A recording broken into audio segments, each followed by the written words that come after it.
Hey, good day to you. Mark Sudduth, HurricaneTrack.com here. Hurricane Outlook and discussion time. I'm up in Roanoke Rapids, North Carolina, almost to the Virginia border. Came up here last night thinking that we were going to get a lot of wind and other impacts. Turns out the wind was not too bad, but unfortunately there was a tornado over in Bertie County. Is it Bertie or Bertie? I've lived in North Carolina for a long time and I never knew how to pronounce it. They had one fatality over there. That's not far from where I am. Anyway, my hometown of Wilmington, we don't have any power.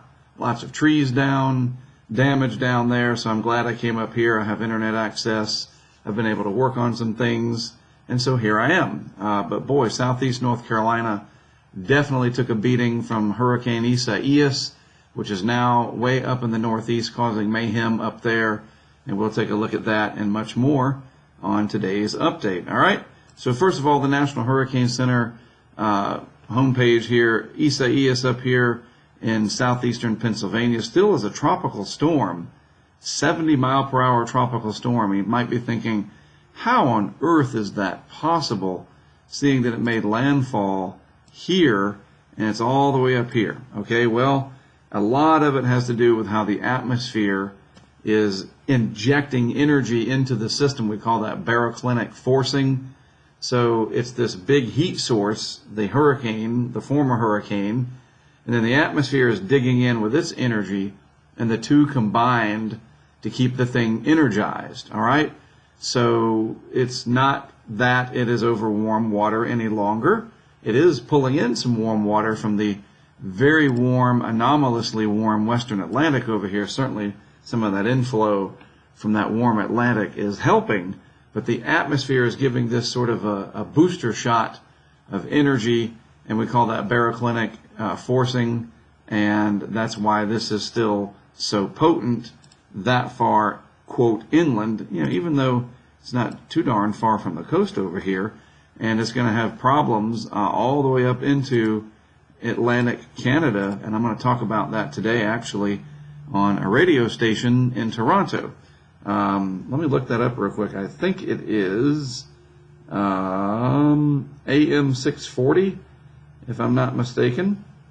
Let me just look real quick. In case you're in Toronto. Yep, Global News Radio 640 in Toronto, 4:30 Eastern, in case you're in the Toronto area. But this is what the track map looks like as this heads on up into Canada, way up into Quebec, and crossing New York. So lots and lots of rain and gusty winds and the possibility of tornadoes. We can see that outlined on the National Watches and Warnings map. All of this through here represents the different hazards that we're looking at. Flash flooding, and you can just click on this map. It's at weather.gov. This is all tropical storm warning, and yeah, that includes the inland areas. Flash flood, coastal flood, tornado watch, just a plethora of things to keep up with here. Looking at the radar, you can see how that's going. This is just one radar. It's nice because you can kind of scroll around. Very, very heavy rainfall in parts of eastern New Jersey, spreading up through western Long Island. Look at this band coming in right here. This is one of those inflow bands. It's trying to feed the storm. That's going to cross Long Island, so be ready. We saw what this has done farther to the south in the Carolinas, and all of this energy now moving up into the northeast and eventually, like I talked about, well, not so much Atlantic Canada, that's over here. So I blew that. My apologies. It's up into mainland Canada, all right? So there you go. Got to be geographically accurate as best I can. So the satellite imagery of it, you can see, it's hard to tell on this, but there is this baroclinic forcing going on, the atmosphere, this trough digging in, kind of giving this thing a boost. And so the whole thing moving up into the northeast, large feeder band all the way down into the deep tropics, feeding this system, and that's why, part of the reason why it's staying so energized so far deep away from landfall. You notice the rest of the tropical Atlantic out here nice and clear. Nothing really going on for the time being. We've got a suppressed phase of what's called a Kelvin wave moving through, which basically means that the air all throughout this region is sinking. We have sinking air through here instead of rising air. and has pretty much put a lid on development for the time being. Pretty vigorous tropical wave coming off, that being said. Another tropical wave over here. And so there might be some rain showers for the islands as this moves on to the west with time. But the global model's nice and quiet. We don't see anything coming up anytime soon. Dr. Ventris here with his Kelvin wave talk, mentioning that the convectively suppressed Kelvin wave phase is now passing through the main development region, and he's been talking about how it will likely shut down MDR, main development region tropical cyclone activity, for at least a week. So, the next week or so looks to be nice and quiet. And of course, as they say, you are here, okay? And we're going here, and in a big, big way. It's coming. There's no doubt in my mind that the peak months of this year's hurricane season are going to set new records. A tremendous amount of activity is still ahead of us, even climatologically speaking. In a regular average season, this is where we have been, and this is where we are going just in a normal season. Okay, and what does this show? This just shows the frequency starts to gradually and then sharply increase the later into August and into September we get. And this year, it has nothing to do. I know it sounds interesting to say, oh, it's just 2020. It's all coincidence.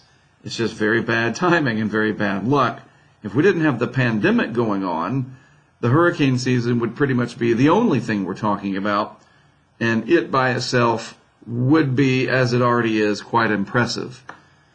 By the way, we've generated 22 ACE points, if you're keeping track of that, and who isn't, right? Accumulated cyclone energy, that's the score of the energy that's output this year, 22 already, and 2 hurricanes so far. We are ahead of schedule, folks, okay? And there's a lot more to go. All right, so I want to talk about, as we wrap things up here, some I want to talk about it, I have to do it. I'll move me over there. Some exciting things coming up that I want to introduce you to.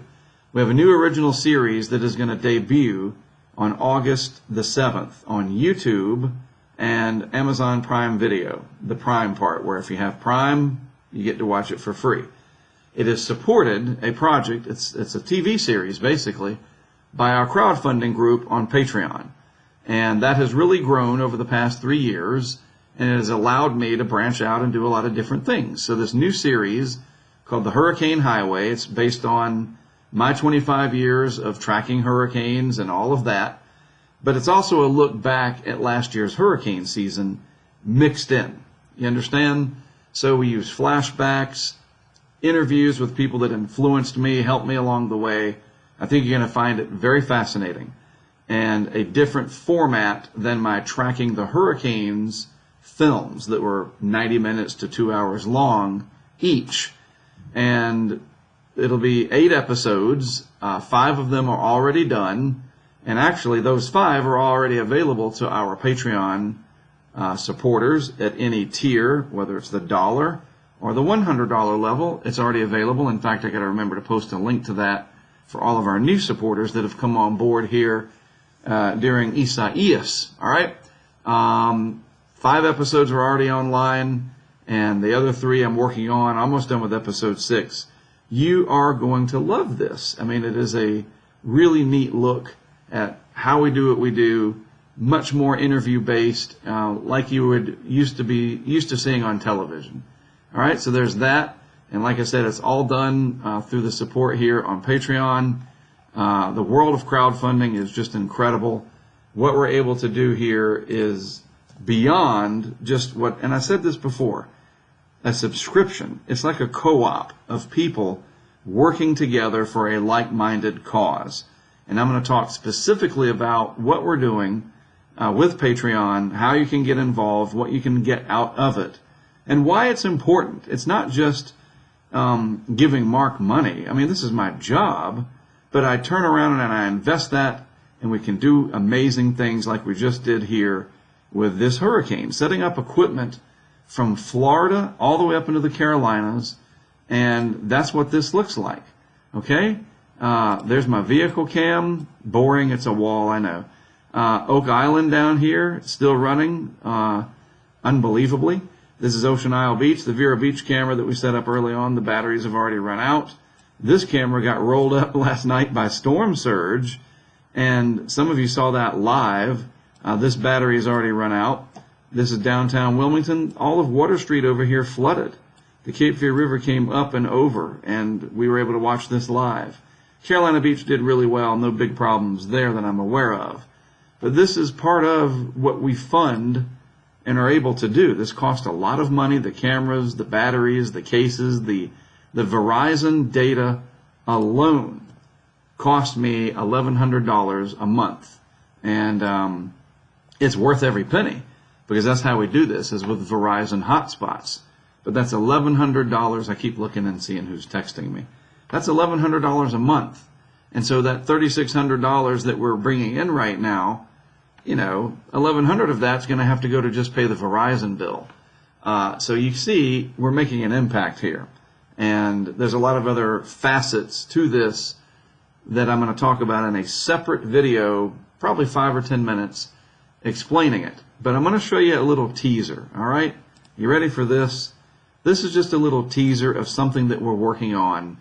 I call this the ultimate tracking map. And we'll come up with some clever name. This was produced in collaboration with one of our patrons, a gentleman by the name of Will Woodgate over in the UK. He's a programmer, and once we unveil this publicly, I'm going to make sure you know how to get in touch with this guy if you ever want him to do work for you, because he does this for a living. And he volunteered to help create my dream, and that is the ultimate tracking map. So not only can you track the cyclones, see? I mean, come on. Forecast positions, yeah, it's all there. Not only can you track the cyclones in the Atlantic Basin and elsewhere, we'll eventually make it global, but, you know, you can, when they're green, that means they're live. See the cameras. I mean, this is apps. Nobody has this. We do. We have this. Right? Oh, this one's offline. I got to go out there and fix it today, in fact. And you can zoom in. You can see. I thought green meant that they were live. I guess I got to look into that. Yeah, so these are all the ones that have... there's Carolina Beach. We know that's running. This is why it's called beta. Right there. We'll fix it. It's got layers, dark map, contour, street map, forecast, live cams, you know, I mean, come on. It's just going to be an amazing thing. And yeah, you saw a camera out in Nevada. This is in Pahrump. We have a live camera out in the desert. If it'll play, maybe. That's the Nest system. That's not Will's map that he created. But you get the idea, folks. We're doing some incredible things, and all of this is through... This is Brent's camera down. Oh, it's probably the internet here at the hotel, since it's after checkout. It has stopped working. That's what it is. Oh, that's hilarious. Well, I guess I better finish up, shut my mouth, and use my hotspot or something to upload this video. Anyhow, that's what we're doing, and it's incredible. And think about where we're going to be able to go as our Patreon support grows. All right? So a big round of applause to everyone. I'm the guy that's the front man of the band, so to speak. But the people behind me, the orchestra, I might be the conductor or the front man, but the rest of the orchestra is what makes this happy. And for that, I thank you all very much. All right, so let me shut up and get out of here. I got work to do, and then go home to a house with no power. As always, thank you for tuning in. I do appreciate it very, very much. I am Mark Sudduth, HurricaneTrack.com. I'll be back with more for you tomorrow.